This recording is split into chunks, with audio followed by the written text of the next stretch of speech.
Supreme court में justice Aminuddin Khan की सरबराही में आईनी बेंच ने दीगर केसेस को मुलतवी करते हुए सिर्फ सिविलियंस के फौजी अदालतों में ट्रायल के खिलाफ नजरसानी की दरख्वास्तों पर समाअत की। समाअत के दौरान वजारत दिफा की जानिब से ख्वाजा हारिस पेश हुए और अपने दलाइल का आगाज करते हुए कहा कि सुप्रीम कोर्ट ने माजी में करार दिया कि फौज के मातहत सिविलियंस का कोर्ट मार्शल हो सकता है। इस पर जस्टिस जमाल खान मंदूखेल ने रिमार्क दिए कि मौजूदा केस में मुतासरा फरीक और अपील दायर करने वाला कौन है। इस पर ख्वाजा हारिस ने जवाब दिया कि अपील वजारत दिफा की जानिब से दायर की गई है।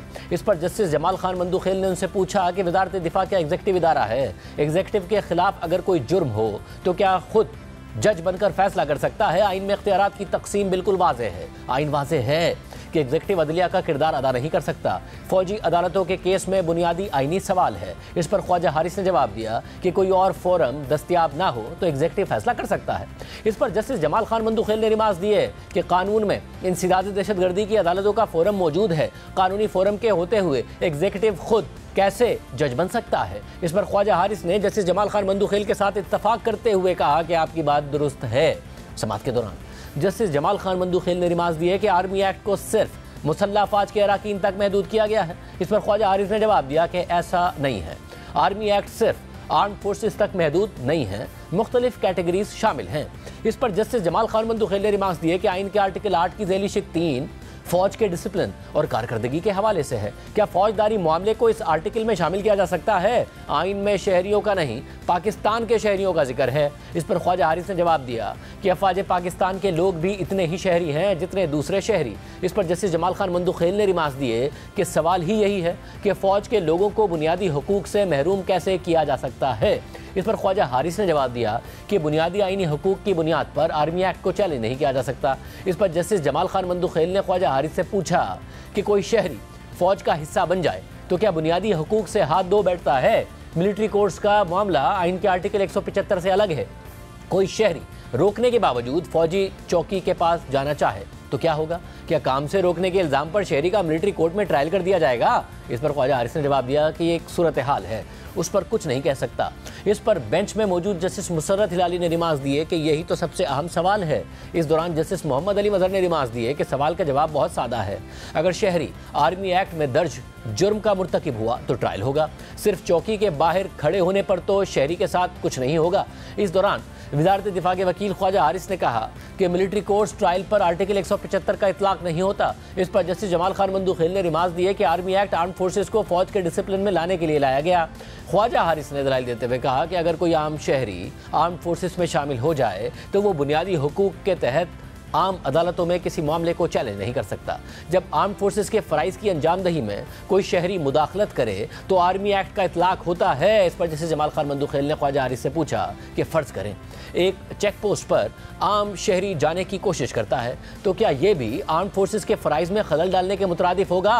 आपके दलाइल से डेफिनेशन इतनी वसी होती जा रही है कि सबको फिर शामिल कर लिया जाएगा। इस दौरान जस्टिस मोहम्मद अली मजहर ने रिमार्क देते हुए कहा कि इस केस के दो हिस्से हैं। एक हिस्सा आर्मी एक्ट की शिकों को कलअदम करार देने से मुताल्लिक है, दूसरा हिस्सा सिविलियंस के फौजी अदालतों में ट्रायल से मुताल्लिक है।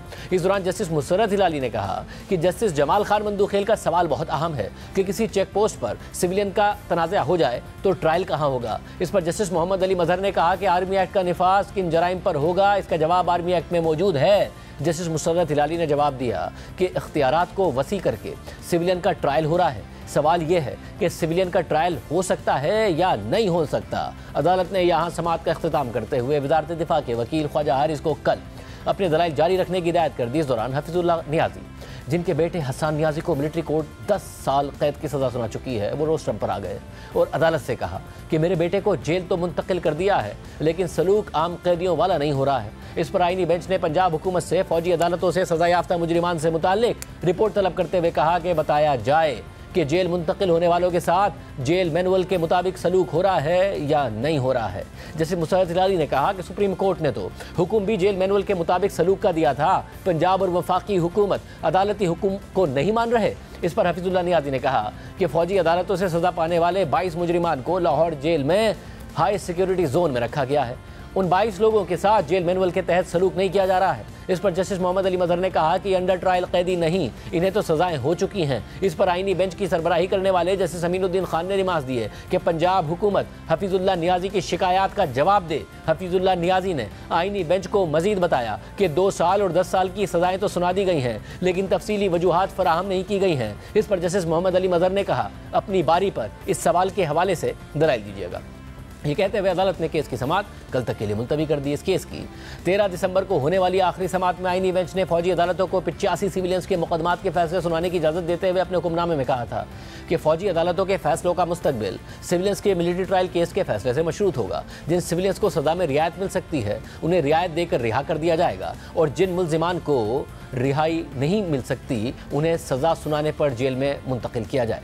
इसके बाद 21 दिसंबर को फौजी अदालतों ने सिविलियन को 2 से 10 साल तक कैद की सजा सुनाई। फिर इसके बाद बैनुल-अक़वामी दबाव और तशवीश के बावजूद फौजी अदालतों ने 26 दिसंबर को मजीद 60 सिविलियंस को सजाएं सुनाई और तनकीद हुई। और ISPR ने कहा कि फौजी हिरासत में लिए जाने वाले 9 मई के मुल्जिमान पर चलने वाले मुकदमात की समाअत मुतल्लिका कवानीन के तहत मुकम्मल हो गई है।